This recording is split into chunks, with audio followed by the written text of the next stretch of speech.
Hi guys, in front of me is VIVO Y17S, and let me show you how to add photo to contact on this device. First of all, open your phone together. Then choose the contact that you want to add profile picture to and select edit.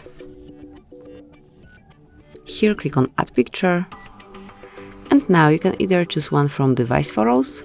You can grab a photo right now, you can use your Google Photos or default illustrations, whatever you prefer. Then you can add some preset, I guess, on each, so definitely you can add some preset on each illustration. If you will pick some photo from your gallery, for example this one, you can customize it however you like. So you can zoom it in, out, rotate it, and then tap on choose. Mark save then, and that's it. As you can see, the photo is added. Thank you for watching. Please subscribe our channel and leave the thumbs up.